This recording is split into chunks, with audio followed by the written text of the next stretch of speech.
All right, so welcome to this week's Couch Time with Cataya. I have been doing, and I'll get a correction on this because I know I'm not going to say it right, but I've been doing some binaural beats, binomial beats, by something beats, Binaural. binaural in the middle of the night. And so doing some reprogramming of my mind. And yesterday I was very discombobulated, which one of my intuitive friends, we did some scanning in, and some of the answers were it is recalibrating some of my system. So that there is kind of a component that's happening there as well too. Can I ride that wave to get to the other side of like this recalibrating of my mind? So anyways, today I'm wearing yellow, because it is Jupiter Day. And so Jupiter is represented by the color yellow if we're really connecting in with the energies of Jupiter. And so it feels very good to drop in on Thursdays as well, because it is a wisdom day. So today's guest is Kelly, and I've known Kelly for quite some time. And I would say truth seeking and looking at the bigger pieces to life would be one of the core elements that I would say are, the elements that come up immediately when I think of you. And how you've been on your path for a very long time, and you've had a lot of awareness and a lot of understanding of things for a very, very long time. You've had a bit of like two different pieces happening in regards to like how you've like run your career and the things that you've been doing career wise, and like how success comes through for you. And you're definitely somebody who is going to be somebody who's going to be very successful where you place your attention and your focus, because there's the need to really really come from a position where you have maximized how to do something and to do it right. And then you have your spiritual side, which is, I would say those two have been going hand in hand. And now there's more of a bridging and emerging that's happening. So, and we also have mutual connected friends, and just that synergy of being able to really speak from the same places. So I would love it if you want to introduce a little bit about yourself, speak about yourself. Yeah, I guess I just sort of view my own self as a student of life, right? Definitely, my biggest value is freedom for sure, and truth seeking. I really, love the inner workings that go on behind the universe veil, and how that is the driving force for me and how that is brought forward. I've dabbled in so many different types of modalities in the mystic and healing arts and stuff, but I've always had to kind of counterbalance that with my need for security and the career aspect that I have been on this journey for 24 years and have had, my own synchronicities and things along the way where I've had choice to make different turns and whatnot, but I seem to always have a timing piece that lapses me back into the same patterns. And so, yeah, now I find myself at the same crossroads again. And yeah, so it's kind of an exciting time to be reframing myself. So yeah, I guess I'll just sort of leave it at that for now. Perfect. Okay. And I love that, the reframe, right? And certain things that are meant to come back into our lives over and over again, it's when we see it come back in a secondary or a third kind of pattern or path, that we can see how it's coming in with more gusto, or it's like it's collected more energy as it's moved along. Like there's been more lessons or teachings or experiences or things that have happened, that when it comes back around like a secondary time or a third time, that it's like it's landing in with more potency, or it's landing in with like how to take it deeper or further. And that's, yeah, for sure. I mean, I'd say this is about the third sort of time this sort of crossroads has presented itself. And it's always been a timing piece of like, oh, I have the time, but not the financial backing, or I have the financial backing, but now I don't have the time or whatever. And now it's sort of all coming together where the universe is definitely giving me a very large gift to be able to explore this like in its like entirety, with like my whole soul being like physical, emotional, mental, all of it, security, stability. So yeah, it's like I feel very blessed to be able to have this opportunity and hope to make the best of it for sure. Mm-hmm. And it's being able to really drop into trust, right, on a very deep level. And where I see people flourishing these days are where people are really aligned with their soul path. I have a little squirrel that sometimes looks at me from over here. A little squirrel through. You speaking the truth? I'm just gonna totally myself and like show myself. Rural medicine. Exactly. And even from that symbology, right? It's like squirrels are like digging and burrowing and like they're allowing things to construct themselves in the right timing. You know, when from a natural health perspective, when people think like, well, how do I prepare my food so that it's really digestible? And you think of little squirrels, they run around, they collect nuts and they put them in their mouth and they get all the saliva in there. And then they dig little holes and then they bury it down so that the nuts will actually come up, will start to like go through a germination process. And then they come back through, dig it up, and then they take it back into their mouth. And that's when it's actually digestible and they're going to get the nutrients from the food. Interesting. Yeah. So it's like how many stages have to happen before it's actually in a prepared state to actually take in those nutrients and move forward with that. Yeah. And they're the little gatherers, right? They gather their nuts and get like in preparation, right? Always gathering their nuts for winter type situation scenario. Yeah, making sure that they have everything that's needed to ensure that they're safe and secure and that they have prepared properly. So, and I see that symbolically very much with you and your path, right? So yeah. Okay, so I'm going to do a little mantra for Venus. I was saying that just a little bit beforehand. We had a little chitty chat, and I am going to talk a little bit about some of the Venus pieces in your chart. Okay. So Venus is also known as sukra, and sukra, when we think of sukra, like it's almost like sugar. It's like the sweetness of life. It's what really is very tasty on the taste buds, but also sometimes shukra, like sugar, can be hard for us to digest. So it's like it's being able to have the digestion in place or having the right amount of sugar in place to be able to digest the sweetness of life and to be able to assimilate the sweetness of life. And when we use the Sanskrit names for the Granas, for the planets, I know we definitely have lots of astrology conversations from different places. That it does evoke a different nature. It evokes more of the esoteric, the deeper nature of the Granas, of the planets, and that's why it's suggested to actually work with the Sanskrit names to really evoke and create a reverence with the planets. Okay. So this is a short one, but it's always nice to do things in 3 repetitions. The Venus mound is actually here. So I'm going to actually connect my thumbs to create a synergy between the energy. So we have Mars energy and then we have Venus underneath, just to really bring in the enforcement and the connection to the energy of Sukra. Okay, so close my eyes and very gently just dropping into the energy of Venus, the passion, really the enjoyment and the fun and the luxury of life that we can really connect into. Om Dram Dream Dram Se Sukare Namaha. Om Dram Dream Dram Se Sukare Namaha.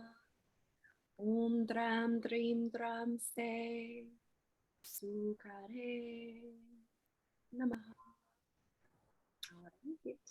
Okay. That was really beautiful. I like that one. And you can feel almost like when I think of Venus, it's like there's a creaminess or like a there's a flow or a movement to the energy of Venus, and it's like even in the mantras you can feel that as well too. Yeah, I love Venus. She ruled in my Western chart. She's my dispositor planet. She rules my chart. Yeah.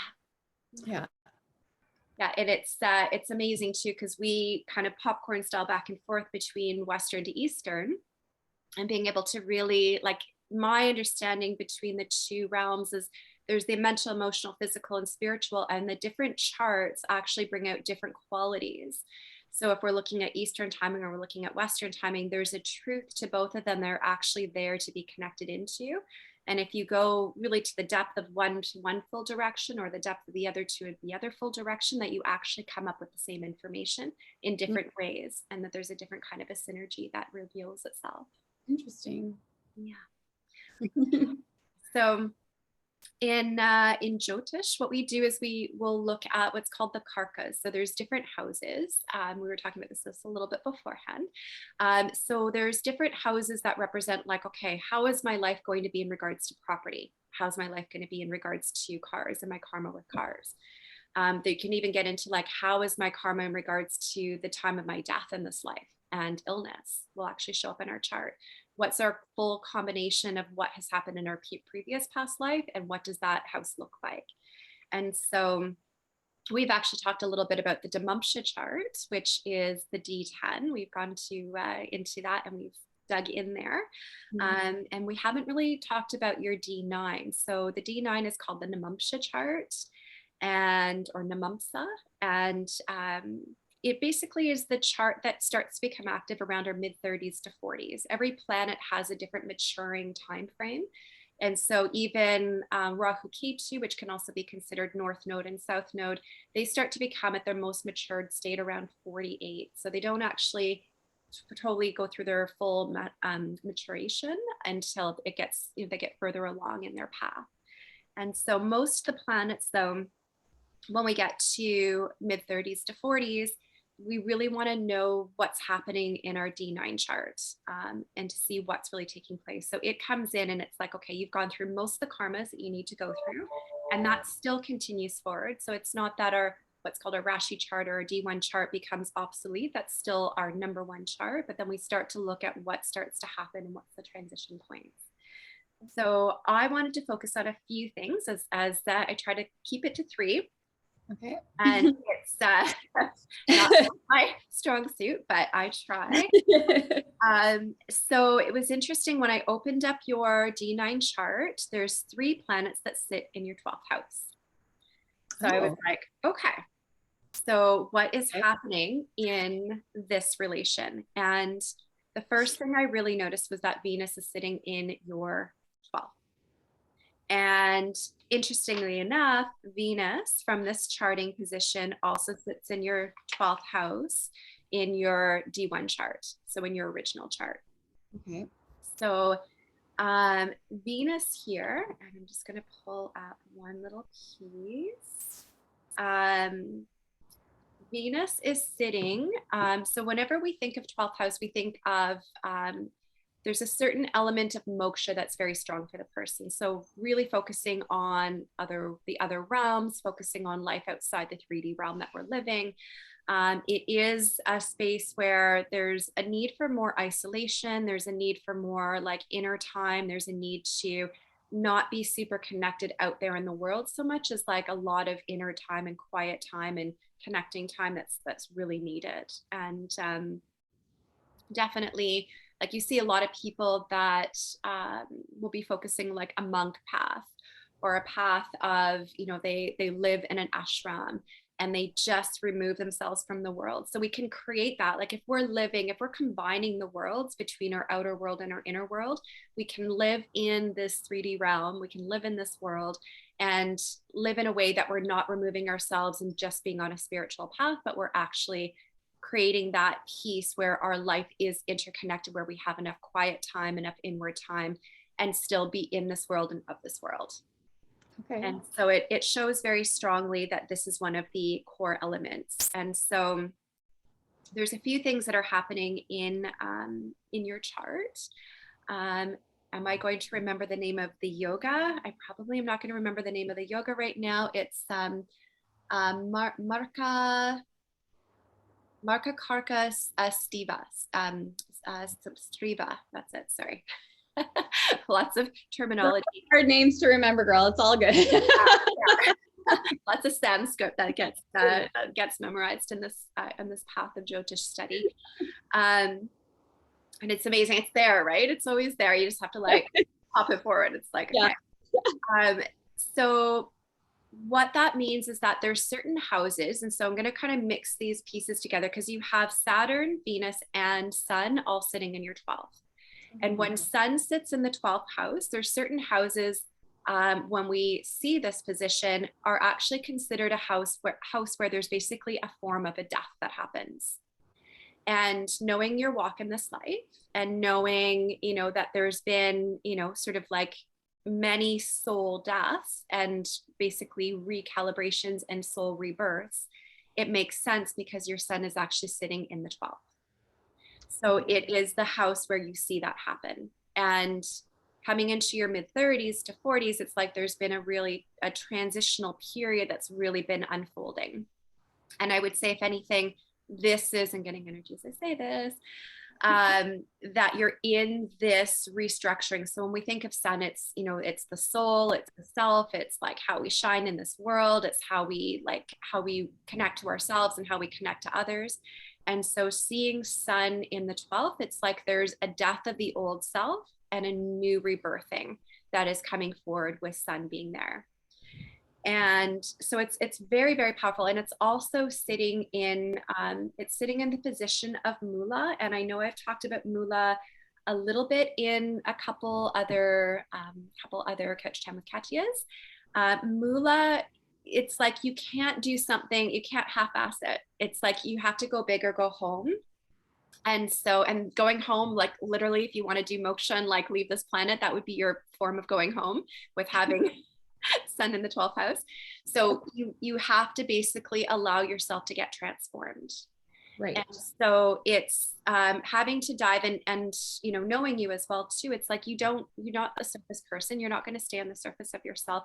So that transformation of really bringing in the spiritual elements of who you are is what needs to happen with having the sun in this position of this house. Right.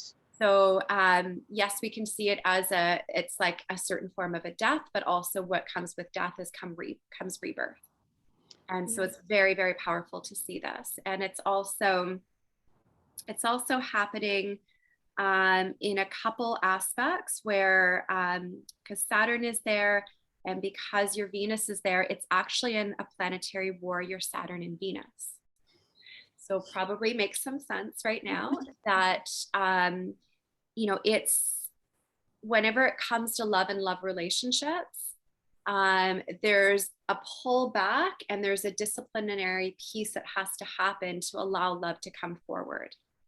And so when it comes to the enjoyment of life and the sukra of life, like the sugar of life, that there is actually a lot of discipline and order that comes in to make that materialize.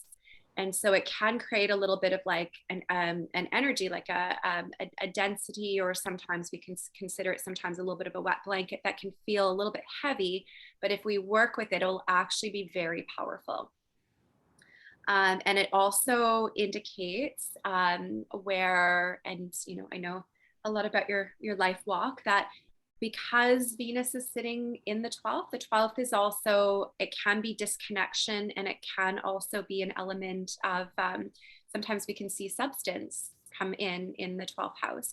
And so with having Venus in the 12th house, it can be very commonplace that you're going to either attract one of three things: partners that are basically addicted to substances, partners that are coming in to really, really knock home spiritual development and to really walk a path of true evolutionary work, or the combination of somebody that comes in that has pieces to move through, that's dealing with substance and substance addiction, that will actually, at the highest quality and the highest calling of that position, will move into a spiritual development for themselves. Mm-hmm. And with Saturn there, it's almost like you wouldn't be able to bring a partner in for the long term that's not going to be there for the long haul to do the interpersonal development work. Mm-hmm. That it actually, it summons that for the person. So if they're not able to do that work, your soul will kick them out. Right. So it's like they're not going to be able to remain with you and remain on the path with you if they're not going to be able to step up. Okay. So question, with this D9, is this like natal, or is this sort of transitory? Will these planets always be in that house, or are they going to shift out? So this is the position. So it's basically a solid snapshot of from 35 to 40 onwards. So So this, then after the 40 period, it moves into a different. nope, nope. So this one stays very strong in your chart from basically mid 30s, 40s onward. So we have our transits. So we have different influences that are coming in through the transits, but this is basically just as stable as our D1 chart. This is as stable as that as our D9 chart. How long does this period last for? This is basically, this is for the rest of your life. Okay. So Okay. this will be present and operating through the rest of your life. Oh, great. Fantastic. That's about Cataya. It's actually very, very positive in the sense that you know, it's initiating very powerful development. And so when we run different dashes, so when we run different periods, things can become more activated, or when certain transits happen and they become, you know, they'll get more highlighted, we'll see movement happen in those areas. But basically, there's a transformation that is asked of that's coming specifically from your 12th house. Okay. Yeah. And also, you have Uttara Ashada that's active in this place, which basically is the purifier. Okay. So it's a really wonderful nakshatra. So the lunar mansions that come in that create influence. It's a very, very powerful nakshatra to have in this house, because if you want to have any kind of piece going on in a 12th house position that indicates like personal development, spiritual development, moksha, you want to have a purifying property that's really helping to move that along. Sorry? Which nakshatra was that? It's called Uttara Ashada. Uttara Ashada. Okay. Yeah, Uttara Ashada. So you have, because we've talked a little bit about your charts in different ways. So some of the elements or representations that come in with the element of symbology, the elephant. The elephant creates like strength and stability. So also with Uttara Ashada, we see it come in very strongly. And so when we see an elephant come down the road, it's like, you're going to move out of the way. It's like, you're not going to mess around and be like, hey, yo, this is like my road. And you're kind of like disrupting my road. It's like, okay, I'm just going to get out of your way until you're done. And so it's like, it requires us to take up a lot of space and to be very strong and steadfast in our development. Yes. When we see the tusks coming up, it's like, there's a transformation, like the golden tusk. Then we see like this ivory energy of like the white energy that's coming forward. It's like there's a transformation that's taking place that really is indicating, you know, strong personal development, like turning over the inner self to really evolve into the best version of oneself. So again, I'm very drawn to usually the outsiders. I'm really drawn to those that are doing personal development work. So it's wonderful as I'm doing charting and you know, and we do these couch time with Katya's, is like there's a common denominator that I see with it's, you know, the people that are here to really knock home really powerful pieces in themselves. Right. And so it's, you know, it's very, very potent, and it does. So Sun, Venus, and Saturn all have a 6th or a 7th point axis. So it looks at the house that is 7 places across from itself. So it is looking at the 6th house. And 6th house does have Jupiter and Mars in there. So again, wisdom teaching that's coming in from the place of 6th house. So the work that you're here to really, you know, to land into, again, you know, we can look at the career chart from the D10 chart. D9 also brings in indicators as well to a certain degree. And so it just goes to show again, like really a lot of personal development work that's being focused on like overturning the hardships of life, overturning like illness and struggle and, you know, some of the things that are harder to move through, that is an asking that's actually coming forward. And well, it's interesting because, sorry to cut you off, the 6th house is also representative of pets, right? And so one of the things with my new studies with the horary astrology is I would like to do horary for lost pets. That makes, and it's, yes, that makes so much sense. It's usually 6th house is small pets. Yeah. And 11th house represents large pets. So it's like the little guys that get lost out there that you can't find. Like the big ones you can usually find. Like, so there's like You'd actually be surprised. You think, but yeah, no, yeah. So yeah, that was one of the things that sort of um, came to me as some of the work that I want to do, at least even just in my practice of the horary, is because I'm a part of so many different animal, like foster lost animal pets groups here in Vancouver, specifically West End. And yeah, so like I have to do an X amount of charting, obviously through my studies or whatnot. So to offer it as a kind of an offering, like to see if it, I can zero in on my skill. And if it's successful, I would like to, accept donations to put back into rescues and stuff like that. So like a kind of a full circle, if it's a good service, kind of giving back to the community in that way. And that's perfect. And that's also when we think of like our karma dharma, because you have so much influence between the 12th and the 6th house. It's like being able to really support those houses at the most optimal level, Yeah. and being able to support animals in this way. Even I'm sure with your horary like chart reading and study, even starting to understand a little bit of the karma of some of the pets, like what are some of the areas where there's an ability to understand if there's like health issues coming up for an animal, if there's if there's some kind of a neuroses or an emotional thing that is like it's a bit quirky and a little bit peculiar, you'd be able to really drop in and go, okay, so this is what's happening. um, and I would imagine at some point in time to like, I'm working with a lot of remedies right now, like being able to bring in remedies into a house, like, what is maybe agitating or aggravating some of these behaviors or some of these problems for an animal, being able to really see what's taking place and being able to bring in solutions to those problems as well. Yeah, I mean, I'm a big, as you know, like health junkie of and studies of like proper health and stuff like that. So, I mean, I imagine that will leak its way into into some sort of professional manner yet. I just haven't gotten the specific area. It hasn't come to me how that wants to evolve yet, but it's always been a constant in my life journey for sure. And And I I have a love, big call to like homeopathics and stuff like that. Like I've had such a great success using them with animals specifically. Yeah. and when we think of medicine as well too, and I mean your chart's going to show, you know getting into the roots of medicines that really transform something. Like when we think of, a lot of the time of Western medicine, it's usually just coding an issue. It's just placating an issue so that maybe you don't feel the pain, or it's going to sidetrack, what's taking place, but it's not going to actually heal the root of the issue. Where, when we look at, like, you have your moon in your ninth house here, which is going to be higher wisdom and wisdom teachings, definitely focusing on that's the Sagittarian energies and bringing forward those Jupiterian energies, is any kind of solution is going to be like deeper rooted at the true solution, get behind the problem.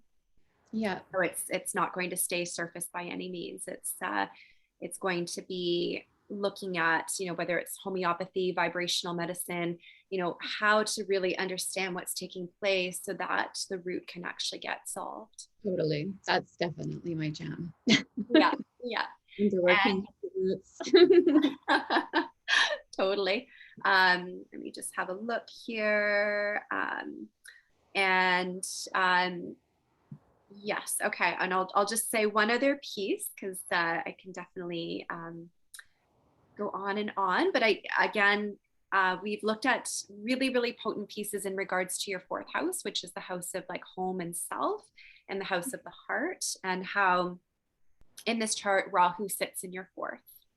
Oh, So again, it's like this coming back to self, coming back to the truth of self through the window of the 12th house of like, again, this higher learning, higher knowledge, moksha, spiritual understanding, deeper teachings of also the ninth. So there's this correlation. You can almost, like, you see it like a dance. You can see this dance that's actually taking place and that's unfolding.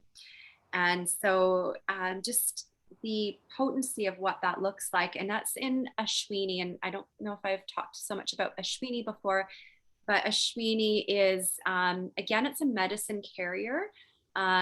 We see it, there's, many elements, like we can see Ashwini being like, there's this component around cars and makeup, and like there's lots of pieces that come into any kind of component, but the highest quality nature of that nakshatra would be actually somebody who carries herbs in one hand and carries, like, the remedy of like how to make that solution happen in the other. There's this very strong element with Ashwini that is basically a medicine carrier as well. Hmm. So Interesting. it's showing up in a few different ways in your chart. Ah, isn't that funny? I can't seem to escape it no matter how hard I try. Like you said, it coming spinning back I round, like know. how many times There's, until it's there's like, okay. though there's a like a resistance towards that, and I don't know what that block is yet about.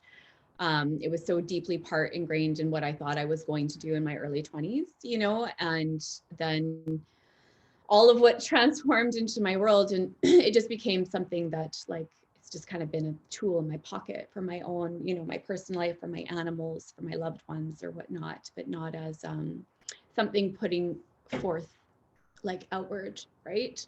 But it keeps coming back up, and it's just, yeah, I don't know what to do with that information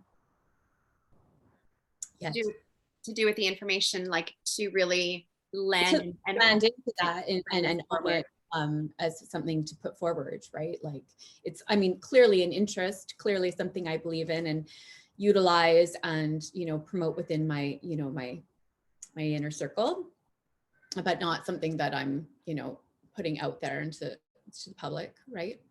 Mhm. But yeah, Yeah.